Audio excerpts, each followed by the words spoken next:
আসসালামু আলাইকুম রহমতুল্লাহি ওয়া বারাকাতুহু। সম্মানিত দর্শক শ্রোতা, আশা করি আপনারা ভালো আছেন। তো আজ একটি গুরুত্বপূর্ণ স্বপ্নের ব্যাখ্যা নিয়ে উপস্থিত হয়েছি।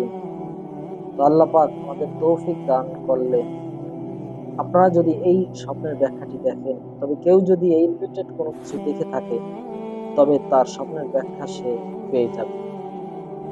তো চলুন স্বপ্নের ব্যাখ্যাটি জেনে নেওয়া যাক। স্বপ্নে যদি ডিম দেখে কেউ, তবে এর ব্যাখ্যা কি হবে? স্বপ্নে দেখা ডিম যদি অজ্ঞাত অপরিচিত হয়, তাহলে অর্থ হবে সুশ্রী লাবণ্যময় নারী। অর্থাৎ ডিম যদি দেখে না চিনি আমি, তাহলে সুশ্রী এবং লাবণ্যময় নারী হবে। তো আমি যদি ডিমটা চিনি, তখন অন্য অর্থ।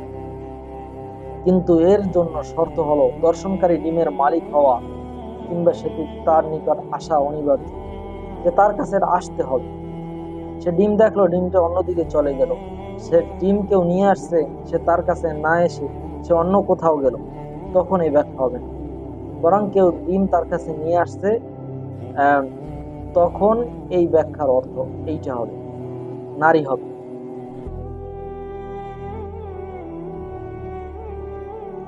কেউ যদি ভুনা করা, এখন হলো যদি আমি অজ্ঞাত ডিম না দেখে যদি ভুনা করা ডিম দেখি, সিদ্ধ অথবা রান্না করা ডিম খেয়েছে মর্মে কেউ দেখতে পায়, তাহলে এটার অর্থ ধন দৌলত ও লাবণ্যময় অবৈধ ও হারাম মাল দ্বারা করা হয়।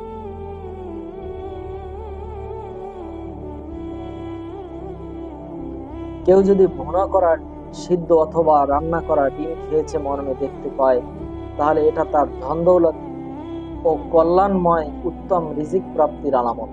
যদি ভুনা হয়, পক্ষান্তরে যে আমাদের সমাজের যে প্রবণতা, অনেক সময় কাঁচা ডিম খায়। তো এই কাঁচা ডিম খেলে কি অর্থ হবে? কাঁচা ডিম খেয়েছে মর্মে স্বপ্নে দেখার ব্যাখ্যা অবৈধ হারাম মাল দ্বারা করা হয়। কেউ যদি ডিমের খোসা কিংবা কুসুম ব্যতীত কেবল সাদা অংশটুকু খেয়েছে দেখতে পায়, তাহলে ব্যাখ্যা হবে সে কোনো মৃত্যু কিংবা নিহত ব্যক্তির মাল আত্মসাৎ করবে। এমনকি সম্ভবত যে ব্যক্তি কাফন চোরও হতে পারে, সে ব্যক্তি কাফন চোরও কি হতে পারে। তো এই রিলেটেড এই স্বপ্নের ডিম দেখা সম্পর্কে আল্লামা মোহাম্মদ ইবনে সিরিন রহিমাহুল্লাহ তাআলা থেকে কয়েকটি ঘটনা প্রচলিত রয়েছে, খুবই প্রসিদ্ধ ঘটনা। তো এই ঘটনা গুলো আমরা জানবো, জানলে আমাদের স্বপ্নের ব্যাখ্যাগুলো আরো স্পষ্ট হয়ে যাবে। তো আমার বন্ধুদের কাছে একটি অনুরোধ থাকবে যে আপনারা অবশ্যই আমার চ্যানেলটিকে সাবস্ক্রাইব করে দিয়ে আমাকে সামনে আগাতে সহযোগিতা করবেন। ঘটনা হলো, কোন এক ব্যক্তি ইমাম মুহাম্মদ ইবনে সিরিন রাহিমাহুল্লাহ তাআলার কাছে উপস্থিত হয়ে আরজ করলেন যে হুজুর, স্বপ্নে আমি মদিনা মসজিদের গম্বুজের উপর একটি সাদা কবুতর দেখতে পেয়েছি, যার সৌন্দর্য দেখে আমি বিস্মিত এবং অভিভূত হয়ে পড়েছি। অতঃপর দেখি কি সাহসে একটি শিকারী পাখি এসে ছোঁ মেরে কবুতরটি তুলে নিয়ে গেল।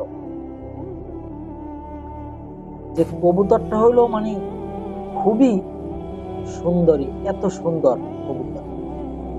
এখন ইমাম মুহাম্মদ ইবনে সিরিন রাহিমাহুল্লাহ তাআলা ব্যাখ্যা করলেন, তোমার স্বপ্ন যদি সত্য হয়, তাহলে অচিরেই আব্দুল্লাহ ইবনে জাফর তাইয়ারের কন্যার সাথে হাজ্জাজ ইবনে ইউসুফের বিয়ে সম্পাদিত হবে।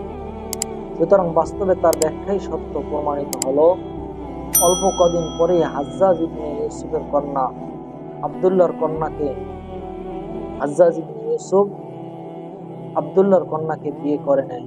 এ ঘটনার পর মুহাম্মদ ইবনে সিরিনকে লোকেরা জিজ্ঞেস করেন, হে আবু আব্দুল্লাহ, আপনার এই ব্যাখ্যা কিসের ভিত্তিতে এবং কি করে আপনি জানতে পারলেন? উত্তরে তিনি বললেন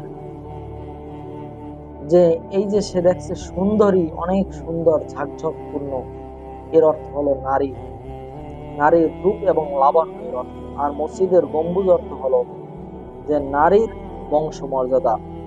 কাজেই রূপের ভূমিনা আব্দুল্লাহ ইবনে জাফর কন্যার অপেক্ষা অধিক রূপবতী, আর বংশ গৌরবে তার তুলনায় উচ্চ বংশী কোনো মেয়ে গোটা মদিনায় আর কেউ নেই। আর শিকারী বাজ পাখির বিষয়টি চিন্তা করার ফলে আমার প্রবল ধারণা হলো এর অর্থ অত্যাচারী জালিম শাসক। এক্ষেত্রে হাজ্জাজ অপেক্ষা অত্যাচারী শাসক আমি দ্বিতীয় কাউকে দেখিনি। সুতরাং ব্যাখ্যা পরিষ্কার। তার এহেন বাস্তবধর্মী বিশ্লেষণ শুনে দরবারের উপস্থিত লোকেরা বিস্ময়ে অভিভূত হয়ে পড়ে। তো হাজ্জাজ ইবনে ইউসুফ ছিলেন খুবই অত্যাচারী। আব্দুল্লাহ ইবনে জুবাইর ইবনে আওয়াম রাদিয়াল্লাহু আনহু, আব্দুল্লাহ জুবাইর রাদিয়াল্লাহু আনহু ছেলে জুবাইর ইবনে আওয়ামের, ওনাকে মেরে এত বড় বিখ্যাত সাহাবী, তাকে আপনার মদিনার গেটে টানিয়ে রেখেছে মক্কার গেটে। তো সে কত বড় অত্যাচারী ছিল। এই জন্য ডিম দেখার স্বপ্নের ব্যাখ্যা এটাই হয়। তো বন্ধুরা, আজকে এ পর্যন্ত। তবে আমার আপনাদের কাছে বিশেষ অনুরোধ থাকবে, আপনারা অবশ্যই আমার চ্যানেলটিকে সাবস্ক্রাইব করে দিবেন। ধন্যবাদ। আসসালামু আলাইকুম ওয়া রাহমাতুল্লাহি ওয়া বারাকাতুহু।